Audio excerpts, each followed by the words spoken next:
Welcome to another Star Trek Hangout. I'm your host, Todd Gwynn.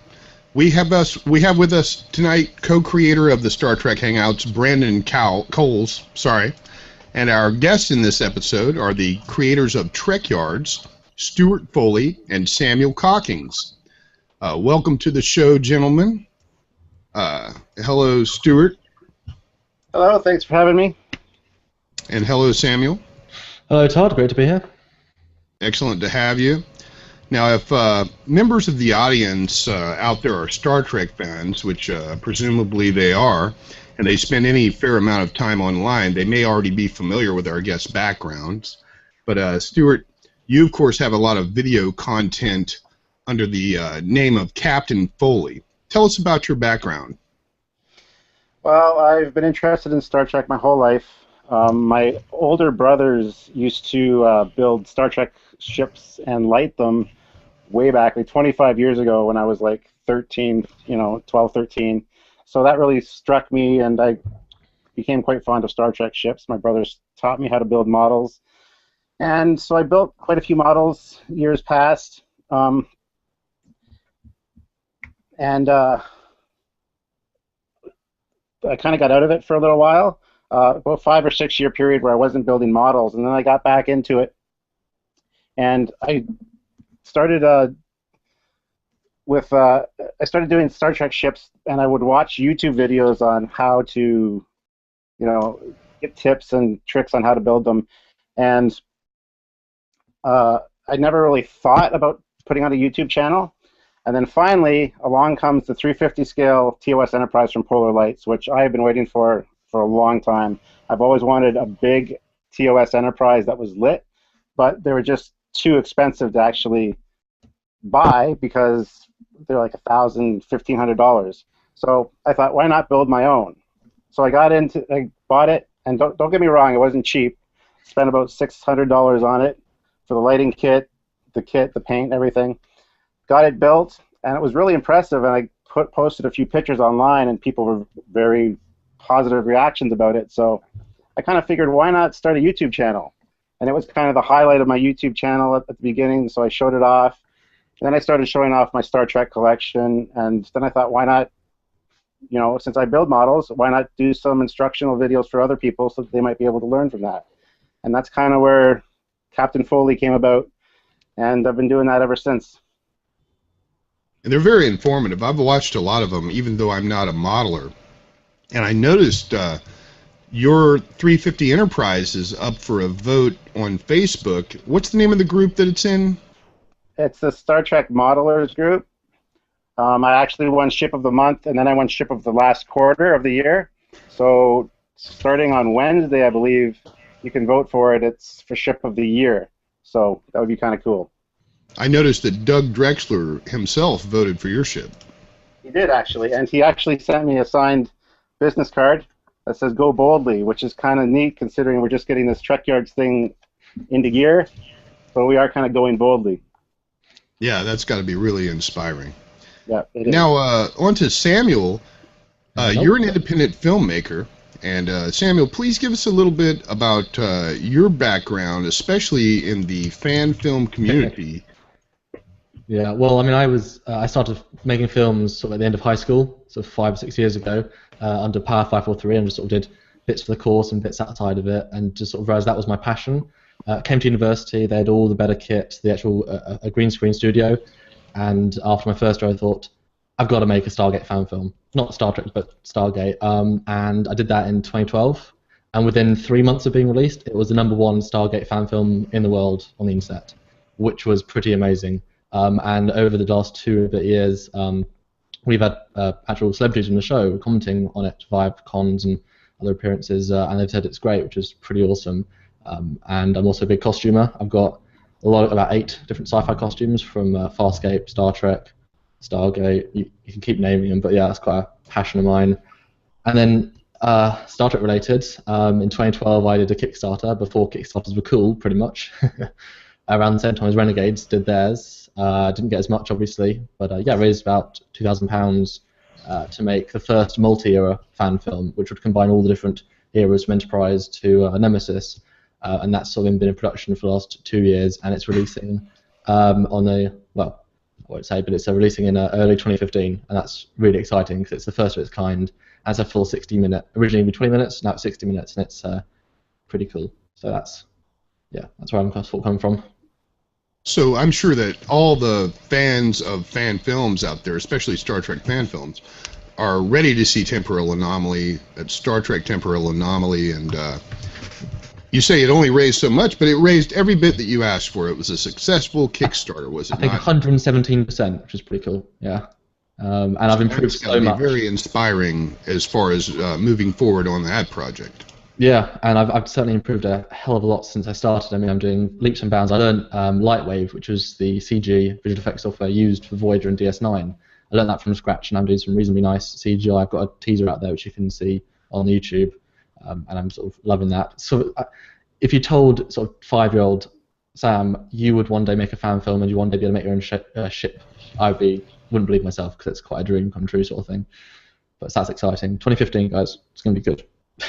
Absolutely, and Lightwave, that's the benchmark in CGI, and definitely, if you're able to use it, then you're able to produce some very high quality effects, and that should really enhance everything about the film and the production itself.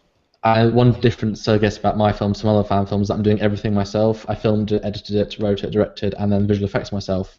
And that's all to a certain standard, but it means I've got complete control, and means I'm keep putting the energy in and keep saying, oh, I'll just do a whole day of Temporal Anomaly today, and eventually I'll get it done. So it's nice to be self-sufficient in that respect.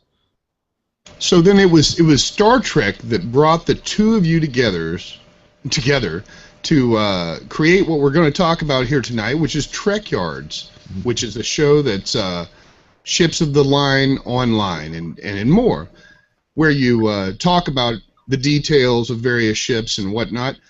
Just how exactly did that, Stuart, you were making your Captain Foley channel, and then Samuel met you through that. And how exactly did that happen? It was these intro videos, was it not? It's quite a cute story, if I do say so myself.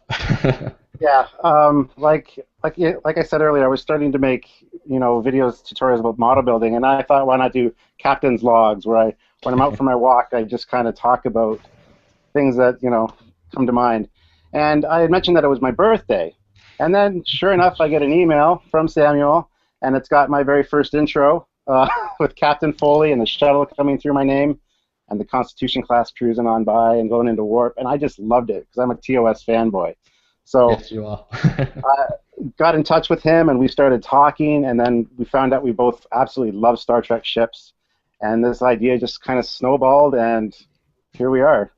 I think it was about 3 or 4 weeks in that we said, actually, I've got this idea, what do you think? I mean, it was really quick. Yeah. Just happened. Yeah. It was Samuel's idea, by the way. But Stuart does a lot of hard work towards it. It's a good partnership. We do a lot of... Excellent. So you've been producing them for a while, and now you're ready to kick it into warp speed, so to speak. Actually, trying as of today, we're going even faster. You plan on stepping up to doing an episode every week. Now, Samuel, how will that play out exactly? Oof. Well, the first Saturday of every month will be TREKYARDS Legends. So every week it's all under the name of TREKYARDS, but each one's a different show or a different side show. So first week is TREKYARDS Legends, then it's TREKYARDS One Hit Wonders. Second week, third week it's a classic 20-minute TREKYARD episode, and then third week TREKYARDS Technology. Very different shows. All right. Well, when I hear TREKYARDS Legends, a lot of iconic ships come to mind, especially all of the Enterprises that Star Trek fans love. And what can we expect in a Star Trek Legends episode, and how will that break down?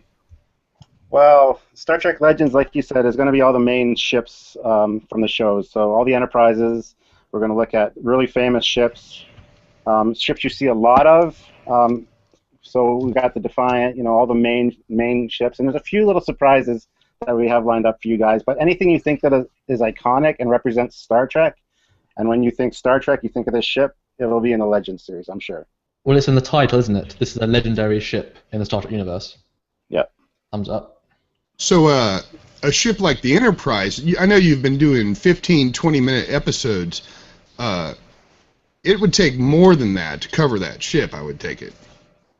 Yeah, the Legends series is going to be at least 3 parts per ship, so it's going to be like 3 months worth of content. And we're going to, after the 3rd one is released, we are going to compile them all together, and we give you the extended version, so you can watch the whole thing all the way through, which is probably going to be 45 minutes to an hour, depending on the ship.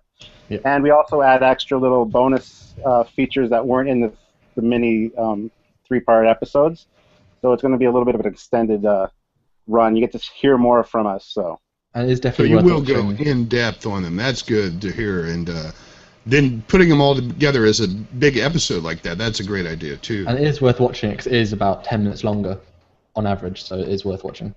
Yeah, definitely. Absolutely. I'm sure people are looking forward to this.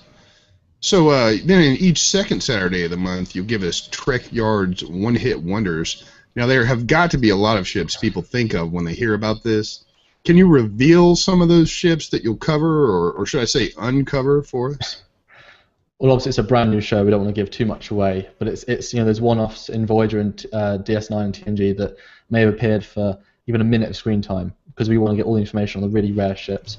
But some examples: Doomsday Machine, we've got planned, the Mailon freighters from Voyager, and also ones from games, because that's a great way of showing the more side canon, the ones that really there's maybe a sentence on. But we want to talk about the design and what we think about it and sort of dissect it a bit. And that's exciting because it's really interesting other ships. Yeah, and I kind of want to jump in here too, because there is the non-canon FASA ships, which has a huge fan base, which kind of got thrown out the window when the TNG production crew came along. But we're looking at those ships as well, because a lot of well-established ships in that line, and a lot of fans of that. So we're looking at those kind of ships also. Yeah, that's what I was about to say. For me, that's going to be brand new stuff because I don't know a lot about these games, but I know that a lot of expansion of the line has occurred in those games, and I'm anxious to see that stuff. I mean, if you just look at the Romulans, for example, there's only 3 or 4 ships ever seen in Star Trek history. You look at Armada 2, there's 15 ships, and each one is different and interesting, and me, myself, I've played that race for hours and hours and hours, so I'm quite familiar with all of them sort of thing. So we really want to get the information out there. Yeah, that should be very informative to people that, especially those who haven't played the games, but they're huge Star Trek fans, may not know anything about them at all, and I'm sure they're going to have a lot of interest in that. So then the freighter you mentioned, that should be especially interesting because I think people would have liked to seen the Mailon freighter again and again and used in more episodes. They would have liked to have seen a lot more out of that. Now that brings us to the 3rd Saturday each month, where you'll get the sort of episode we're used to seeing so far, sort of the classic episode. Is that right, Stuart? Yeah, I kind of nicknamed them TREKYARDS Classic, but they're just going to be TREKYARDS, and they're about 15 to 20 minutes in length. We've already done the Romulan Warbird from Balance of Terror. We've done the Phoenix, the Miranda class, and the Delta Flyer. So ships that are very popular, but they're more than just one-hit wonders. So it's going to be one episode, sometimes 2. We recently filmed one that we actually found more information than we expected, so it got broken up into a 2-parter. I mean, our aim is really to get the information out there, and sometimes we find out more than we even thought there would be. So we really, even if it's 2 parts, we'll give you the information. Yeah, we learn a lot ourselves researching this show. Like, I thought I knew a lot about these ships. You'd be surprised by how much I've actually learned in the research. So. And the amount of theories I end up having, it's ridiculous. Yeah, and that's the other thing too. We both bring different aspects to this show. Like, I'm a physical model builder, and he does CGI work. So we each have different perspectives and views on starships and how, things that are wrong with physical models as opposed to CGI. So we each have a different outlook. And you were brought up with TOS, and I was brought up with sort of Voyager, DS9, TNG. So we've also got slightly different perspectives in terms of the show as well, which is good. Yeah, I think people know that I'm a huge TOS fan. I love all the Star Treks. But TOS is where it's at for me. I hear you. So each of these shows kind of covers a class. Will we see other classes like you've got Voyager ship out there that's called the Equinox that was Rudy Ransom piloted, and I understand you plan on doing an episode on the Nova class and maybe some other things like the Vorshak class. Is that right? Yeah, ships like that are not quite totally iconic, but are very popular and used quite often will also be included in the regular TREKYARDS series. And there are so many ships that I don't know how long this series is going to last. We have a lot of material. And like we just said, too, it's not just going to be in-canon stuff. We got non-canon, we've got the games, we've got books, we've got so much stuff that we can explore. And I think it's going to be really exciting. People are going to learn a lot of stuff. And we do bring the non-canon and the side-canon stuff into the normal episodes as well. So the one-hit wonders and the main and the legends, because it's worth mentioning this extra information that even if it's not necessarily the canon lore, it's really interesting stuff. So it's worth saying.